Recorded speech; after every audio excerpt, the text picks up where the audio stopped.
শিশু রামিসা ধর্ষণ ও হত্যা মামলায় সোহেল স্বপ্নার ফাঁসির আদেশ, রায়ে সন্তুষ্ট পরিবার ও রাষ্ট্রপক্ষ, দ্রুত বাস্তবায়নের দাবি। রামিসা হত্যার রায় 3 মাসের মধ্যে কার্যকর সম্ভব, প্রয়োজনীয় সহায়তা করবে সরকার, অগ্রাধিকার পাবে ডেথ রেফারেন্স শুনানি। ঐক্যবদ্ধভাবে কাজ করলে জাতীয় অগ্রযাত্রা রুখতে পারবে না কেউ, বললেন প্রধানমন্ত্রী। দক্ষ কর্মমুখী শিক্ষা ব্যবস্থা গড়ে তোলার তাগিদ। নতুন সরকারের প্রথম বাজেট অধিবেশন শুরু, দুর্গম এলাকায় বিদ্যুতায়ন হবে সোলারে, গণমাধ্যম ভুল উপতথ্য শনাক্তে কাজ চলছে। বিএনপি সরকারের 100 দিনের ভূমিকা আশা জাগা নিয়ে বলছেন টিআইবি, সুশাসনের ঘাটতি, অপব্যবস্থা ও দলীয় প্রভাব ইশতেহার করে নেতৃত্ব। পঞ্চগড় সহ বিভিন্ন সীমান্তে আজও পুশিংয়ের চেষ্টা, টহল জোরদার বিজিবি, সমাধানে দ্রুত রাজনৈতিক ও কূটনৈতিক আলোচনার তাগিদ। এবং হাম উপসর্গে আরও 7 শিশুর মৃত্যু, নতুন রোগে 1287 জন, সংক্রমণ রোধে অভিভাবকদের আরও সচেতন হওয়ার পরামর্শ। এই অবস্থায় পড়তে না চাইলে ব্যবহার করুন Rainbow damp protector. Elastomer emulsion থাকায় দেয়াল থাকে damp proof Rainbow paints, colour of joy. সংবাদ সন্ধ্যায় দেখছিলেন সুপার বোর্ড সংবাদ শিরোনাম, সঙ্গে আছে আমি শাসমিন হাসান।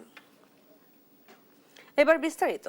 রাজধানীর পল্লবীতে শিশু রামিসা ধর্ষণ ও হত্যা মামলায় আসামি সোহেল রানা ও তার স্ত্রী স্বপ্না আক্তারকে মৃত্যুদণ্ড দিয়েছেন ঢাকার শিশু সহিংসতা দমন ট্রাইব্যুনাল। সেই সঙ্গে অর্থদণ্ডও দেওয়া হয় তাদের। রায় সন্তোষ জানিয়ে দ্রুত সাজা কার্যকরের দাবি জানিয়েছে রামিসার পরিবার। এই রায়ের মধ্য দিয়ে মাত্র 6 কার্যদিবসে ধর্ষণ ও হত্যা মামলার রায় ঘোষণা করে নজির সৃষ্টি করেছে আদালত। সকাল 8টা, প্রতিদিনের মতো খুলেছে ঢাকা মহানগর দায়রা জজ আদালত। তবে এ দিনটি আদালত ও আশেপাশের এলাকায় মোতায়েন করা হয় আইন শৃঙ্খলা বাহিনীর বাড়তি সদস্য। সকাল 8:30টার দিকে কাশেমপুর কারাগার থেকে আনা হয় পল্লবী শিশু রামিসা হত্যা মামলার আসামি স্বপ্নাকে। কড়া নিরাপত্তায় প্রিজন ভ্যান থেকে নামানো হয় তাকে। এর ঠিক 20 মিনিট পর কেরানীগঞ্জের কেন্দ্রীয় কারাগার থেকে আনা হয় মামলার প্রধান আসামি সোহেল রানাকে। বেলা 11টার দিকে তাদের নেওয়া হয় শিশু সহিংসতা দমন ট্রাইব্যুনাল আদালতে। মামলার রায় শুনতে ট্রাইব্যুনালে হাজির হন রামিসার বাবা আব্দুল হান্নান মোল্লা সহ পরিবারের সদস্যরা। বিচারক মাসরুর সালেকিন 35 মিনিট ধরে রামিসা হত্যা মামলার রায় পড়েন। রায়ে ধর্ষণ ও হত্যা প্রমাণিত হওয়ায় সোহেল রানাকে মৃত্যুদণ্ড ও 5 লাখ টাকা এবং তার স্ত্রী স্বপ্নাকে মৃত্যুদণ্ড ও 2 লাখ টাকা অর্থদণ্ড দেয়া হয়। নৃশংস ঘটনার মাত্র 19 দিনের মাথায় নজিরবিহীন গতিতে মামলাটির রায় সম্পন্ন হয়। অতি দ্রুততার সহিত যে পদক্ষেপ নিয়ে এই বিচার কার্যটি সম্পন্ন করতে সহায়তা করেছেন, সেই বিচারে মাননীয় ট্রাইব্যুনাল যে রায় দিয়েছেন আজকে, সেটা অবশ্যই একটি মাইল ফলক হয়ে থাকবে। এদিকে রাষ্ট্রনিযুক্ত আসামি পক্ষের আইনজীবী বলেন, আসামির সহযোগীকেও সমান অপরাধে দণ্ডিত করায় আদালত দৃষ্টান্ত নজির করেছে। আদালত বলেছেন সে এই লম্বা সময় যে অপরাধটা সংঘটিত হয়েছে, সে চাইলে এটা প্রতিরোধ করতে পারত, প্রতিবাদ করতে পারত। যেহেতু সে প্রতিরোধ করে নাই, প্রতিবাদ করেনি, সেহেতু সেই অপরাধ কাজে নিজেকে মানে জেনে শুনেই সহযোগিতা করেছে। বিধায় বিজ্ঞ আদালত সমাজে এটাও একটা দৃষ্টান্ত স্থাপন করতে চায় যে অপরাধের সহযোগীও অপরাধের দায় থেকে মুক্তি পাবে না। এদের নৃশংস কোনো ঘটনা যেন পুনরাবৃত্তি এই দেশে না ঘটে, সেজন্য এই মামলার বিচার কি একটি নজির হয়ে থাকবে। এদিকে মামলার রায়ে সন্তুষ্ট প্রকাশ করেছে রামিসার পরিবার। আল্লাহ তাআলা রাব্বুল আলামিনের রহমত এবং মাননীয় প্রধানমন্ত্রী দেওয়ার সময়, সেই সময়ের ভিতরেই আমরা আমাদের রায়, কাঙ্ক্ষিত রায় পেয়েছি। অবশ্যই আমি আমার মেয়ের বিচারের দ্রুত রায় দেখতে চাই, কার্যকর দেখতে চাই। এখন আমরা দ্রুত রায় কার্যকরের জন্য সরকারকে কাছে আবেদন জানাচ্ছি। রামিসার ধর্ষণ ও হত্যা মামলার রায় 1 সপ্তাহের মধ্যে হাইকোর্টে আপিল করতে পারবে বলে জানান ট্রাইব্যুনাল। তন্দ্রা তারুণ্য, দেশ টিভি, ঢাকা।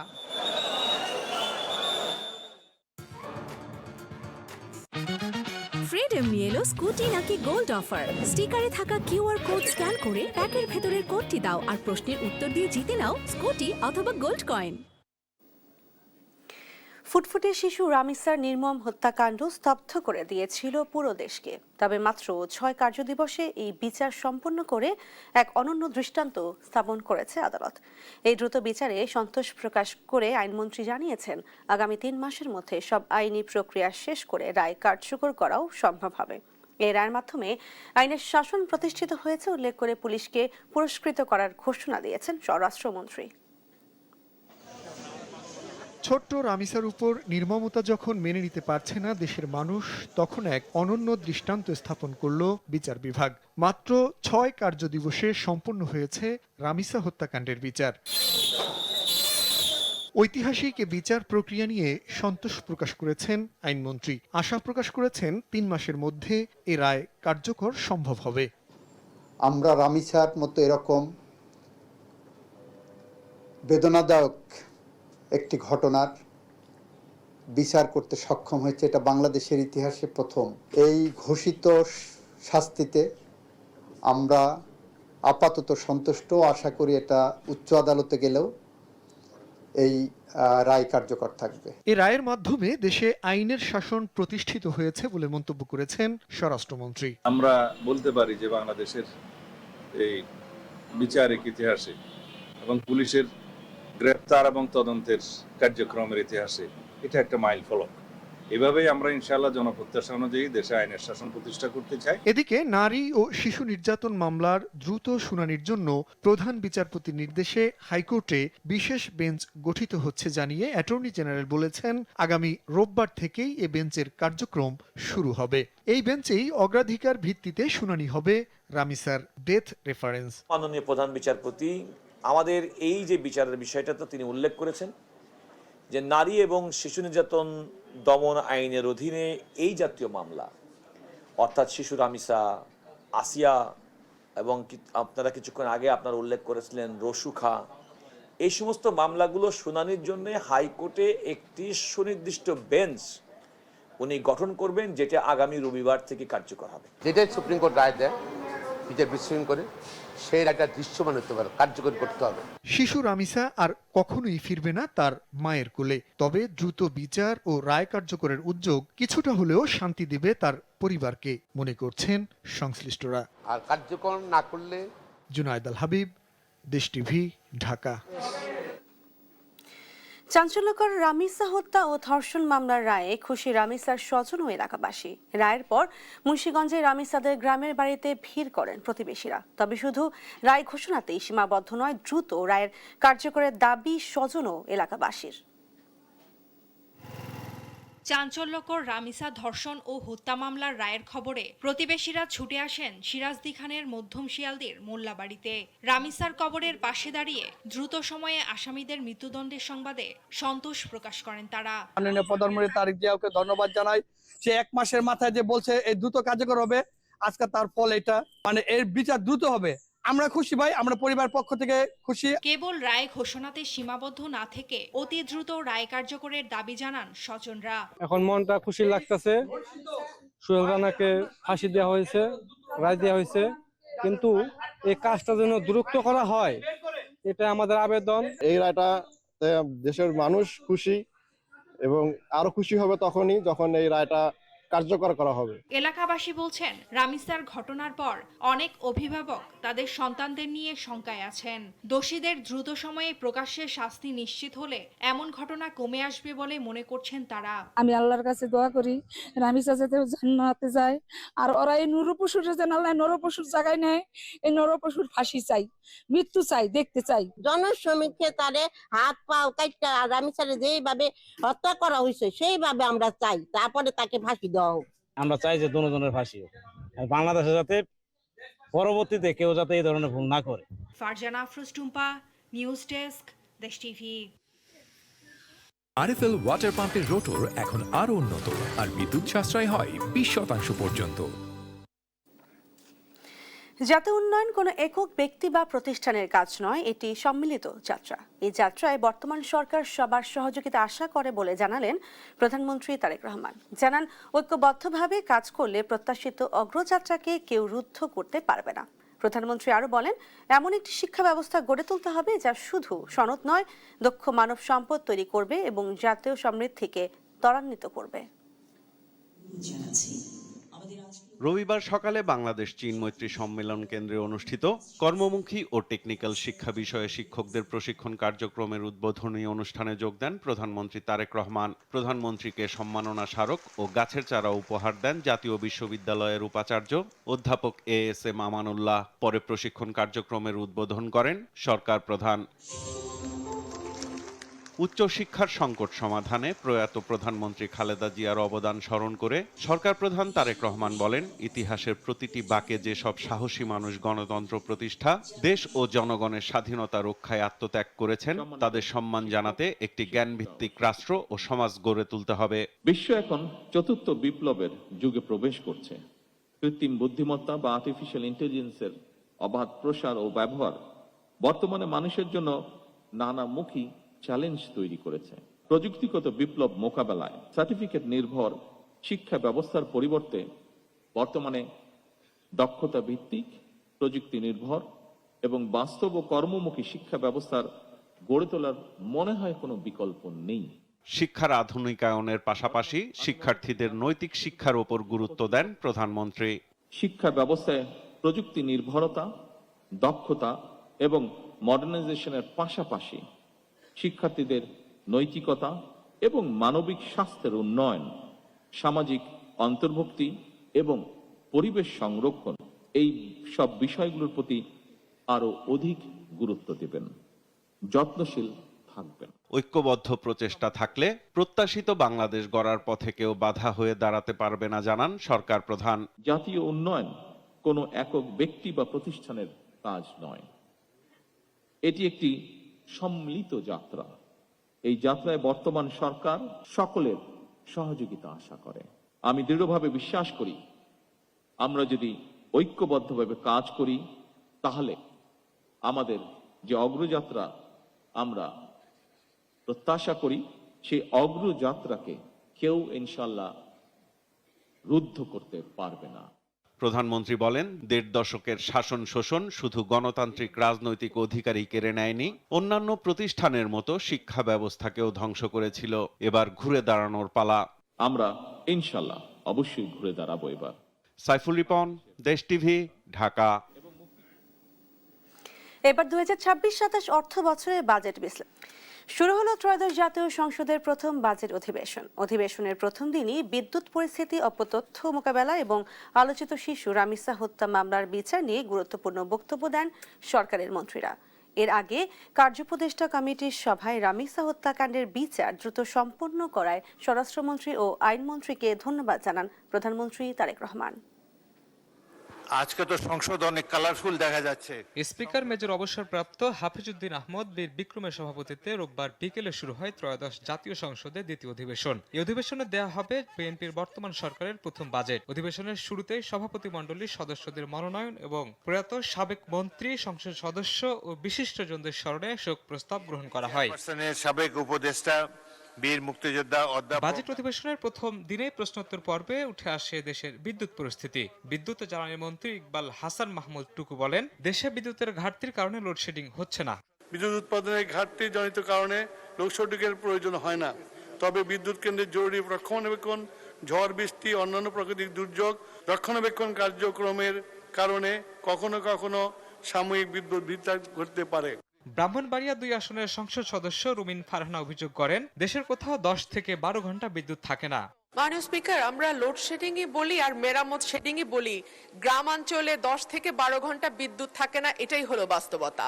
এই অভিযোগ মানতে নারাজ বিদ্যুৎ মন্ত্রী। মাননীয় সংসদ সদস্য রুমিন ফারহানা প্রথমে যে কথাটা বললো যে 10 থেকে 12 ঘন্টা বিদ্যুৎ থাকে না, এটার সাথে আমি একমত না। নোয়াখালীর 2 আসনের সংসদ সদস্য জয়নাল আবদিন ফারুকের এক প্রশ্নের জবাবে তথ্য প্রতিমন্ত্রী ইয়াসির খান চৌধুরী বলেন, ভুল তথ্য ও অপতথ্য শনাক্তে সরকারের কার্যক্রম চলমান রয়েছে। মনিটরিং করে তারা কি আইনের আওতায় আনা যায় কিনা সেই বিষয়ে আমরা কার্যক্রম আমাদের কন্টিনিউ করছে। আলোচিত রামেসা হত্যা মামলার বিচার নিয়ে 300 বিধিতে বিবৃতি দেন আইনমন্ত্রী মোহাম্মদ আসাদুজ্জামান। তিনি বলেন, এই মামলার রায় কার্যকর হলে বিচার প্রার্থীদের প্রত্যাশা পূরণ হবে। রামিসা সহ সম্প্রতি যে সমস্ত ঘটনা ঘটেছে, আমাদের সরকারের পক্ষ থেকে বিশেষ তদারকির মাধ্যমে আমরা তদন্ত এবং বিচার প্রক্রিয়া দ্রুত সম্পন্ন করার জন্য যা যা পদক্ষেপ নেওয়া দরকার আমরা নিয়েছি এবং সেই গতিতে আগাচ্ছে। এর আগে কার্যোপদেষ্টা কমিটির সভায় রামিসা হত্যাকাণ্ডের আসামিদের দ্রুত শনাক্ত করে আইনের আওতায় এনে বিচার কাজ সম্পন্ন করায় স্বরাষ্ট্রমন্ত্রী ও আইনমন্ত্রীকে ধন্যবাদ জানান প্রধানমন্ত্রী তারেক রহমান। আগামী 11 জুন 2026-27 অর্থ বছরের বাজেট উপস্থাপন করবেন অর্থমন্ত্রী। এবার বাজেটের আকার ধরা হয়েছে 9,30,000 কোটি টাকা। শাহিনুল ইসলাম সাগর, দেশ টিভি, ঢাকা। স্বাস্থ্য খাতে বাজেটের অন্তত ৮% বেশি বরাদ্দ রাখার আহ্বান জানিয়েছেন জামায়াত। রোববার দুপুরে রাজধানীর সরোয়ার্দী মেডিকেল কলেজ হাসপাতালের সামনে স্বাস্থ্য খাতে অব্যবস্থাপনা ও ফ্যাসিস্ট পুনর্বাসনের অপচেষ্টার প্রতিবাদে মানববন্ধন করে দলটি। কর্মসূচিতে ঢাকা মহানগর উত্তর জামায়াতের আমির মোহাম্মদ সেলিম উদ্দিন অভিযোগ করেন, রাজনৈতিক বিবেচনায় চিকিৎসক বদলি বরাদ্দকৃত ঔষধ সিন্ডিকেটের মাধ্যমে ফার্মেসিতে চলে যাওয়ার বঞ্চিত হচ্ছেন নিম্নবিত্তরা। ত্রয়োদশ জাতীয় সংসদ নির্বাচনে জয়লাভের পর ১০০তম দিন পার করল বিএনপি সরকার। এই ১০০ দিনে সরকারের ভূমিকা আশা জাগানো হলেও দেশে আইনের শাসন প্রতিষ্ঠায় ক্ষমতাসীন দল পেছনে হাঁটছে বলে মনে করে টিআইবি। সংস্থাটির নির্বাহী পরিচালক ডক্টর ইফতেখারুজ্জামান জানান, দুদক, মানবাধিকার ও তথ্য কমিশন গঠনে সরকারের দৃশ্যমান কোনো উদ্যোগ নেই। প্রধানমন্ত্রী রূপে চলতি বছরের 12 ফেব্রুয়ারি অনুষ্ঠিত হয় ত্রয়োদশ জাতীয় সংসদ নির্বাচন। এরই মধ্যে 3 মাস অতিক্রম করেছে সরকার। শপথ করিতেছি যে ত্রয়োদশ জাতীয় সংসদ নির্বাচন পরবর্তী সরকারের 100 দিন সুশাসন প্রতিষ্ঠা ও দুর্নীতি বিরোধী প্রতিশ্রুতি বাস্তবায়নে পর্যবেক্ষণ নিয়ে প্রতিবেদন প্রকাশ করল দুর্নীতি নিয়ে কাজ করা আন্তর্জাতিক সংস্থা টিআইবি। বাতিল করা, সুপ্রিম কোর্ট সচিবালয় বিলুপ্ত করে। সংস্থাটির নির্বাহী পরিচালক বলেন, বর্তমান সরকারের বেশ কিছু ইতিবাচক দিকের পাশাপাশি কার্যকর সংসদ প্রতিষ্ঠার উদ্যোগ নেওয়া হয়নি। অধিকাংশ সংসদীয় কমিটি গঠন না করা, সংবিধানের 70 অনুচ্ছেদে সংশোধনের বিষয়ে সরকারের অবস্থান এখনো স্পষ্ট হয়নি। সরকার গঠনের প্রথম যে 100 দিন, সেখানে দুর্নীতি নিয়ন্ত্রণ, স্বচ্ছতা, জবাবদিহি নিশ্চিতে সরকারের কিছু কার্যকর উদ্যোগ জনমনের প্রত্যাশার সৃষ্টি করেছে। অন্যদিকে সরকারের বেশ কিছু পদক্ষেপ, সরকারের উচ্চ পর্যায়ের ব্যক্তিবর্গের বেশ কিছু বক্তব্য এবং কর্মকাণ্ড বিএনপির রাষ্ট্র মেরামতের যে 31 দফা এবং নির্বাচনী ইশতেহার অঙ্গীকারের সাথে সম্পূর্ণভাবে অসামঞ্জস্যপূর্ণ বলে আমরা মনে করি। পাশাপাশি দেশের সবচেয়ে বড় দুর্নীতি বিরোধী সংস্থা দুদকের বর্তমান পরিস্থিতি নিয়েও উদ্বেগ প্রকাশ করেন তিনি। যাচাই বাছাইয়ের নামে স্থগিত করার মাধ্যমে কার্যত যেটা হয়েছে, ক্ষমতাসীন দল বিএনপি সরকার মোটা দাগে বিচার বিভাগের স্বাধীনতা একদিক থেকে, অন্যদিক থেকে মানবাধিকার সুরক্ষা, দুর্নীতি দমন এবং গুম প্রতিরোধ সংক্রান্ত গুরুত্বপূর্ণ বিষয়গুলোকে পিছনে হাঁটছে বলে আমরা মনে করছি। অন্তর্বর্তী সরকারের তুলনায় মবের প্রভাব কমলেও মব সহ এই 3 মাসে ধর্মান্ধব গোষ্ঠীকে নিয়ন্ত্রণে আনতে বর্তমান সরকার ব্যর্থ বলেও মনে করছে টিআইবি। আমরা সেটা প্রকাশ করেছি। তবু ফজলে আদিত্য, দেশ টিভি, ঢাকা। দেখছেন সংবাদ সন্ধ্যা। ভারতীয় সীমান্তরক্ষী বাহিনী বিএসএফ এর পুশিনের চেষ্টাকে ঘিরে দেশের বিভিন্ন সীমান্তে বাড়ছে উত্তেজনা। লালমনিরহাট, পঞ্চগড়, চাঁপাইনবাবগঞ্জ, নওগাঁ, মেহেরপুর ও সিলেট সীমান্তে বিজিবি জোরদার করেছে টহল ও নজরদারি। লালমনিরহাটের পাটগ্রাম সীমান্তে মানসিক ভারসাম্যহীন এক ব্যক্তিকে বাংলাদেশে ঠেলে পাঠানোর চেষ্টা করে বিএসএফ। বিষয়টি জানতে পেরে স্থানীয়রা লাঠিসোঁটা নিয়ে সীমান্তে জড়ো হলে সৃষ্টি হয় উত্তেজনাকর পরিস্থিতি। বিজিবি জানায়, ওই ব্যক্তিকে শূন্যরেখা থেকে ফেরত পাঠানোর পরও বাংলাদেশে পাঠানোর চেষ্টা করে বিএসএফ। পরে বিজিবির হস্তক্ষেপে পরিস্থিতি নিয়ন্ত্রণে আসে। একই রাতে পাটগ্রামের পানবাড়ি ও কলসিরমুখ সীমান্তে প্রায় 14 জন নারী পুরুষকে পুশিনের জন্য জড়ো করলেও বিজিবি ও স্থানীয়দের বাধার মুখে তাদের নিয়ে ফেরত যায় বিএসএফ। মেহেরপুরের গাংনী সীমান্তেও শিশু ও নারীসহ কয়েকজনকে বাংলাদেশে পাঠানোর চেষ্টা চালানো হয়, তবে বিজিবির করা অবস্থানের কারণে সেই চেষ্টাও ব্যর্থ হয়। সীমান্তে কোনো প্রকার অবৈধ পুশিন করবেন না। পঞ্চগড়ের বড়বাড়ি সীমান্তে পুশিন হওয়া 10 নারী, পুরুষ ও শিশু এখনও অনিশ্চয়তার মধ্যে রয়েছে। দুই দেশের একাধিক বৈঠক হলেও তাদের বিষয়ে কোনো সিদ্ধান্ত হয়নি। খোলা আকাশের নিচে মানবেতর জীবন কাটাচ্ছেন তারা। চাঁপাইনবাবগঞ্জ সীমান্তে পুশিন ঠেকাতে বিশেষ সতর্কতা জারি করেছে বিজিবি। সীমান্ত জুড়ে চলছে মাইকিং, বাড়ানো হয়েছে টৈল ও গোয়েন্দা নজরদারি। স্থানীয় জনগণ ও গ্রাম পুলিশকেও সম্পৃক্ত করা হয়েছে নিরাপত্তা ব্যবস্থায়। নওগাঁর সাপাহার সীমান্ত দিয়েও শিশু, নারী ও পুরুষ সহ 17 জনকে বাংলাদেশে পাঠানোর চেষ্টা করে বিএসএফ, তবে বিজিবির দ্রুত পদক্ষেপে তারা বাংলাদেশে প্রবেশ করতে পারেনি। সীমান্ত জুড়ে বাড়তি সতর্কতা, স্থানীয়দের সম্পৃক্ততা আর বিজিবির কঠোর অবস্থানের মধ্যেই অবৈধ পুশিন ঠেকানোর চেষ্টা অব্যাহত রয়েছে। তবে একের পর এক এমন ঘটনায় সীমান্ত পরিস্থিতি নিয়েও উদ্বেগ বাড়ছে। সুব্রত গাইন, দেশ টিভি, নিউজ ডেস্ক। সীমান্ত দিয়ে অবৈধভাবে অনুপ্রবেশ বা পুশিন সমস্যা সমাধানে রাজনৈতিক এবং কূটনৈতিক আলোচনার তাগিদ ভারতের আন্তর্জাতিক সম্পর্ক বিশ্লেষক শ্রী রাধা দত্তের। বলেন, চুপ করে বসে না থেকে দুদেশের সরকারের উচিত বিষয়টি গুরুত্বের সঙ্গে দেখা। দেশ টিভির সঙ্গে সাক্ষাৎকারে এমন কথাই বলেন ভারতের ওপি জিন্দাল গ্লোবাল ইউনিভার্সিটি অধ্যাপক শ্রী রাধা দত্ত। মুক্তা মাহমুদের বিশেষ রিপোর্ট। প্রতিদিনই বাংলাদেশের সীমান্ত দিয়ে পুশিনের মতো ঘটনা ঘটছে। অবৈধভাবে পুশিন বন্ধে বাংলাদেশের পক্ষ থেকে ভারত সরকারকে চিঠি দেওয়া হয়েছে। দফায় দফায় বৈঠক করেছে বিএসএফ, বিজিবি, কিন্তু কোনো কিছুতেই পুশিন বন্ধ হচ্ছে না, বরং গেল কয়েক দিন সীমান্তে বেড়েছে উত্তেজনা। সীমান্তে কোনো প্রকার অবৈধ পুশিন করবেন না। বিষয়টি নিয়ে কথা হয় ভারতের আন্তর্জাতিক সম্পর্ক বিশ্লেষক শ্রী রাধা দত্তের সঙ্গে। তিনি বলেন, চুপ থাকার সময় শেষ। উভয় পক্ষকে ইতিবাচক মনোভাব নিয়ে আলোচনার তাগিদ দেন তিনি। ওয়েস্ট বেঙ্গল এরকম একটা স্টেপ নেবে, সেটা মানে হয়তো তারা অনেকভাবে এটা নিয়ে আলোচনা করছিল, ইলেকশন ক্যাম্পেইনেও অনেকবার বলেছে যে এই সাবজেক্টটা কতদিন ধরে আমরা চুপ করে বসে থাকবো। বা একটা ইন্ডিয়ান পজিশনটা এক্সট্রিম, বাংলাদেশের পজিশনটা চিরকাল এক্সট্রিম। সেই যে ডিনায়ালটা ছিল, সেই জায়গাটার এখন মাঝামাঝি জায়গায় এসে আমাদের একটা ডিসকাশনের জায়গা নিশ্চয়ই তৈরি হয়েছে। ডেটা স্ট্যাটিস্টিক্স এর একটা আলাদা জায়গা আছে নিশ্চয়, কিন্তু আমার মনে হয় যেটা হচ্ছে সেটা একেবারেই আমি সমর্থন দিচ্ছি না, কিন্তু অ্যাট দ্য সেম টাইম এই সাবজেক্টটা নিয়ে কথা বলে একটা কোথাও যেটা একটা রেজলিউশনের দরকার, সেটা আমি বিশ্বাস করি। সমস্যার সমাধানে রাজনৈতিক এবং কূটনৈতিক উদ্যোগের কথাও বলেন শ্রী রাধা। এরকম হয়তো চলতে পারে না, কোথাও তো গিয়ে একটা দাঁড়াতে হবে না, যেটা আমরা দুদিকে দেখছি। সিকিউরিটি ফোর্সের একটা বাংলাদেশের থেকে একটা সার্টেন পজিশন নিয়েছে, আমাদের এখান থেকে একটা সার্টেন পজিশন নিয়েছে। সো আমি আশা করছি দ্যাট পলিটিক্যালি এটা দেখুন, এটা মানে একটা খুব ডিপ্লোম্যাটিক পলিটিক্যাল জায়গায় জিনিসটা নিয়ে ভাবতে হবে, চিন্তা করতে হবে, আর সেইভাবেই রেজলিউশন হবে। সীমান্ত দিয়ে জোরপূর্বক পুশ ইন বা পুশ ব্যাকের বিষয়টি মানবাধিকারের চরম লঙ্ঘন জানিয়ে ভারতের এই আন্তর্জাতিক সম্পর্ক বিশ্লেষক বলেন, সাধারণ মানুষ যেন হেনস্থার শিকার না হয়, এজন্য সহযোগিতার মনোভাব নিয়েই আলোচনায় বসতে হবে ঢাকা, দিল্লিকে। তো তাদেরকে এরকম জোর করে ধাক্কা দিয়ে দিয়ে ক্রস করে দেওয়া বর্ডারের, সেটা নিশ্চয়ই আমরা ভালো কেউ সেটাতে মানে সাপোর্ট দিচ্ছি না। মুক্তা মাহমুদ, দেশ টিভি, ঢাকা। এই সাবজেক্টটা কতদিন ধরে আমরা লোডশেডিং কিংবা তীব্র গরমে ওয়ালটন রিচার্জেবল ফ্যান থাকলে থাকবে শুধু বাতাস আর বাতাস। দেশজুড়ে গত 24 ঘন্টায় হামের উপর স্বর্গ নিয়ে আরও 7 শিশুর মৃত্যু হয়েছে। সেই সঙ্গে এই সময় নতুন করে 1287 জনের শরীরে হাম ও এর উপসর্গ পাওয়া গেছে। রোববার স্বাস্থ্য অধিদপ্তর হাম বিষয়ক নিয়মিত প্রতিবেদনে এ তথ্য জানানো হয়েছে। স্বাস্থ্য অধিদপ্তর জানিয়েছে, গত একদিনে হামের উপসর্গ নিয়ে শুধু ঢাকা বিভাগেই 4 জনের মৃত্যু হয়েছে। পাশাপাশি এই সময় হামের উপসর্গে চট্টগ্রাম, ময়মনসিংহ ও খুলনা বিভাগে 1 জন করে মোট 3 জনের মৃত্যু হয়েছে। সব মিলিয়ে গত 15 মার্চ থেকে রোববার পর্যন্ত সারা দেশে হাম ও উপসর্গে মোট 620 জনের মৃত্যু হয়েছে। ঢাকা মহানগর গোয়েন্দা পুলিশের সাবেক অতিরিক্ত কমিশনার হারুনুর রশিদের নতুন করে কক্সবাজারে বিপুল পরিমাণ মূল্যবান জমি এবং উত্তরা বনানীর মতো অভিজাত ক্লাবে সদস্যপদ থাকার তথ্য পেয়েছে দুদক।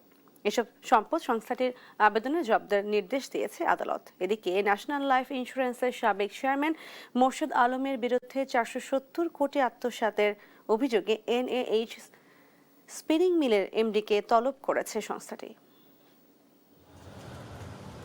বনানী ও উত্তরার মতো অভিজাত ক্লাবের সদস্য ছিলেন ঢাকা মহানগর গোয়েন্দা পুলিশের সাবেক অতিরিক্ত কমিশনার হারুনুর রশিদ। ব্যয়বহুল এসব ক্লাবে 10 থেকে 15 লাখ টাকা দিয়ে তিনি সদস্যপদ নিয়েছেন বলে তথ্য পেয়েছে দুর্নীতি দমন কমিশন।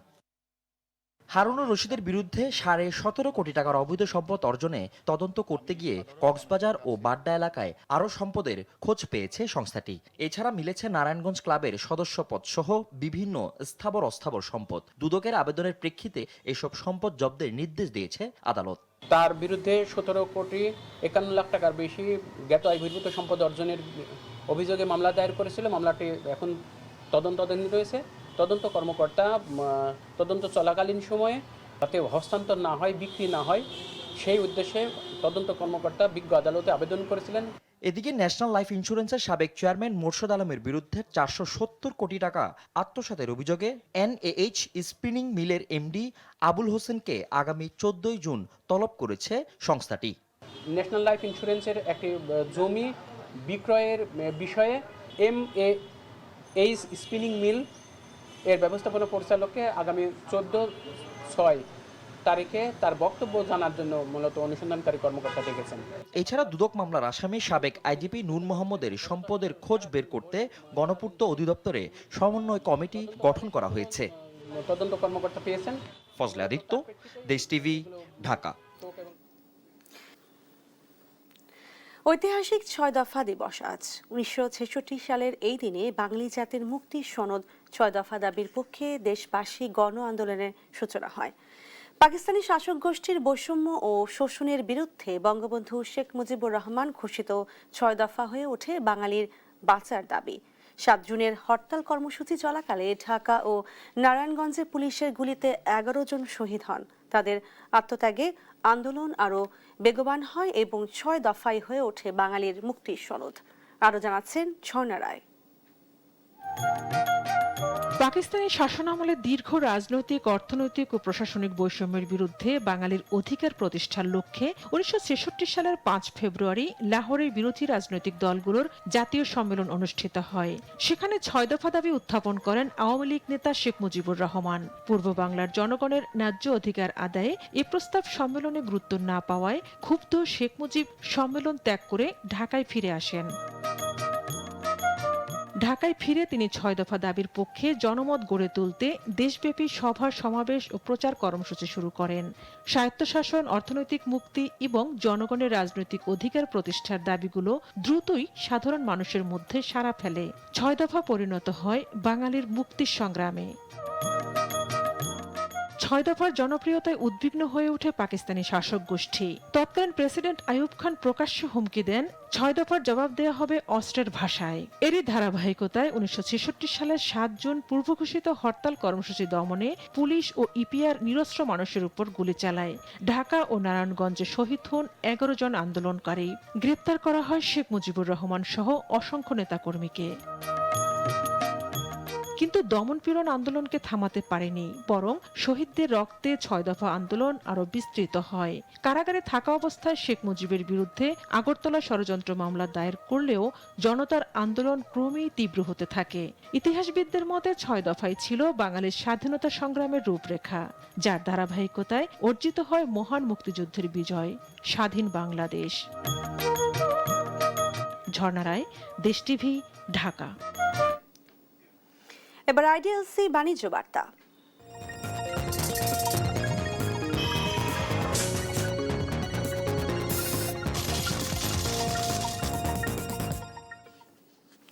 দেশের বাজারে বিমানে ব্যবহৃত জ্বালানি তেল জেট ফুয়েলের দাম আরও কমিয়েছে Bangladesh energy regulatory commission BERC। সংস্থাটির সচিব মোহাম্মদ নজরুল ইসলাম সরকার স্বাক্ষরিত এক বিজ্ঞপ্তিতে নতুন দর নির্ধারণের বিষয়টি জানানো হয়েছে। নতুন সিদ্ধান্ত অনুযায়ী জুন মাসে দেশের অভ্যন্তরীণ ফ্লাইটে প্রতি লিটারের দাম 165 টাকা 88 পয়সা থেকে কমিয়ে 150 টাকা 21 পয়সা করা হয়েছে। অর্থাৎ লিটার প্রতি দাম কমানো হয়েছে 15 টাকা 67 পয়সা। আন্তর্জাতিক ফ্লাইটে লিটারে $1.0823 থেকে কমিয়ে $0.9808 করা হয়েছে, যা রাত 12টার পর থেকে কার্যকর হবে।